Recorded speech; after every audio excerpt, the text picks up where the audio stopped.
It was a Saturday evening in late autumn, the air cool and crisp as the sun set over a semi-rural landscape, painting the sky in shades of gold and violet. Inside a commercial building on the city's edge, music played, children's laughter echoed, and the promise of celebration filled the air. Family, friends, and neighbors gathered together to celebrate a little girl's second birthday, bringing gifts and warm wishes. The hall buzzed with energy. Adults chatted in small groups, while kids darted across the floor, chasing balloons and laughter. The event, announced on social media and by word of mouth, drew a crowd of nearly 100, filling the hall with excitement. The birthday cake was ready, its candles waiting to be lit, promising a moment of joy and song. It was just before 6 o'clock, that quiet moment when evening truly settles in and the world seems to pause. Outside, life continued as usual. Traffic moved steadily on nearby roads and families gathered for dinner in the surrounding homes, unaware of what was to come. The event hall, nestled between commerce and neighborhoods, stood as an unlikely stage for tragedy, its walls holding the sounds of celebration. Yet, as the party reached its peak, the threads of fate were quietly tightening, unnoticed by those lost in the moment. The community gathered, united in joy and laughter, completely unaware of the darkness about to descend upon them. Anticipation filled the air, not for danger, but for the singing of "Happy Birthday," a simple ritual of happiness. It was a portrait of togetherness, a neighborhood celebrating life and the innocence of childhood. But in the next moments, that picture would shatter, leaving only memories and questions behind. The sounds of celebration would be replaced by chaos, echoing far beyond those walls and into the hearts of all who were there. What began as a simple party would leave a permanent scar on the city, a night marked by loss and sorrow. The stage was set for a night no one would forget, a night that would haunt the community for years to come. The joy of a child's birthday was about to be lost to violence, forever changing the lives of everyone present. The building was unremarkable, a commercial property, one of many in the county. Its plain facade gave little hint of what went on inside, blending into the landscape of everyday life, easily overlooked by passers-by. On this night, it became a banquet hall, transformed for a private party. The venue's name wasn't officially registered. It operated in a gray area, outside clear legal boundaries. The transformation was subtle, but for those invited, it was a place of anticipation and excitement. The space was leased for office use, but parties were held there anyway. A recent complaint about unpermitted business was still unresolved when tragedy struck.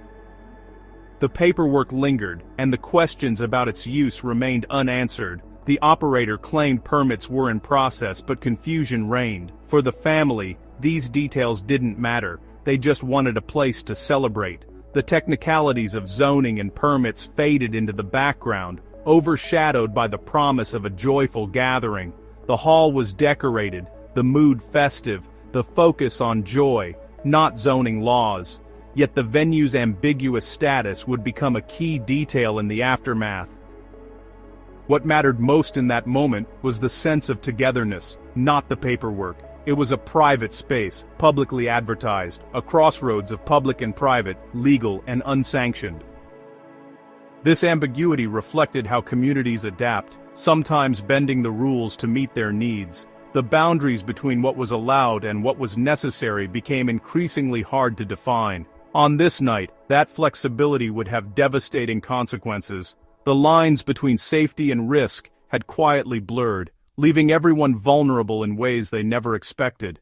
The guest list was a tapestry of the community: grandparents, toddlers, teens, and local figures. Each person brought their own story, their own hopes for the night, weaving together a sense of belonging that filled the air with anticipation. A community activist and a well-known rapper were among the guests, adding both hope and excitement. The crowd was diverse, drawn together by the promise of celebration. For many it was a rare chance to set aside daily struggles and simply enjoy being together. Beneath the surface, tensions simmered. Parole records later revealed rival gang members in attendance. The party, publicized on social media, brought together people from many circles. Some arrived with caution, aware of old grudges, while others were blissfully unaware of any danger. The birthday girl's father, a known gang affiliate, hosted the event, monitored by GPS. Authorities would later allege he knew rival groups might attend. Still, he wanted the night to be about family, about his daughter, not about the past. But for most, these dangers were invisible. They came for cake, not conflict. Friends, family, and children filled the hall with laughter and music. The simple joys of a birthday, games, dancing, and shared smiles were all that mattered in those moments. One young man would later be remembered for his courage. A father watched his son enjoy the party. These were moments of ordinary happiness, unaware of the fault lines beneath.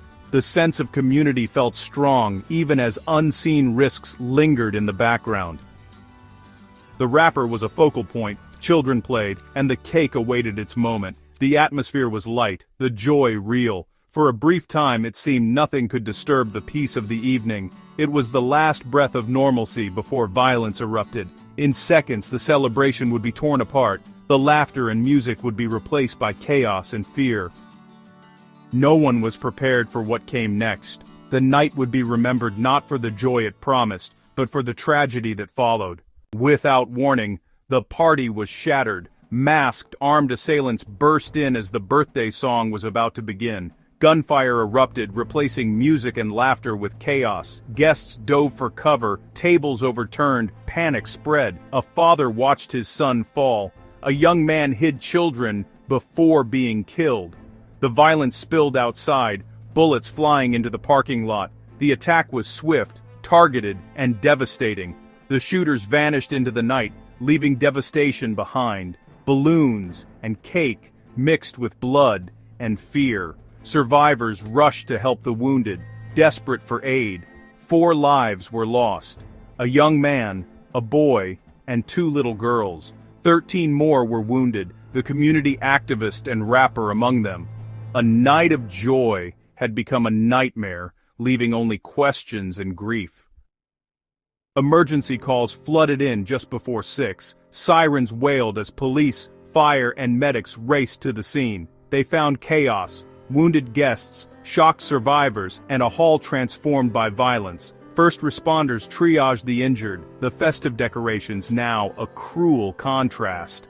The area became a massive crime scene, the investigation led by the sheriff's office with federal support. Detectives secured evidence while medics rushed victims to hospitals. Outside, anxious families waited for news. The process of identification slow and painful. The mother who planned the party described the horror of seeing children bleeding. The city's leaders arrived, recognizing the deep wound inflicted on the community. The birthday was over. In its place, only mourning and a sprawling investigation. In the days that followed, the hall became a forensic lab. Investigators recovered over 50 shell casings, confirming multiple shooters. Witnesses, traumatized or fearful, offered little information at first. The sheriff expressed frustration, hoping more would come forward. Firearms were found on the roof, complicating the story. Early arrests were made, not of shooters, but of the birthday girl's father and uncle for parole violations. These arrests revealed the tangled social dynamics behind the violence. The official motive remained under investigation, with gang rivalry suspected. City leaders called it gang violence, while law enforcement hesitated to label it. The search for answers had only begun. Weeks passed, the search for suspects ongoing. A reward for information grew to over $130,000, but silence persisted. Authorities released photos of 2 suspect vehicles, grainy, anonymous, and unhelpful. Legal proceedings continued for those arrested on parole violations, but the shooters remained unidentified. The community's frustration grew. Outside groups claimed to broker peace, but local officials doubted their impact. The city grasped for solutions, desperate for justice and healing. Answers remained elusive, hidden by fear and loyalty. The wound in the community refused to heal. The tragedy's impact rippled outward, A survivor was killed in a separate shooting a month later, underscoring the region's cycle of violence. The governor ordered flags at half-staff and sent more troopers to the area.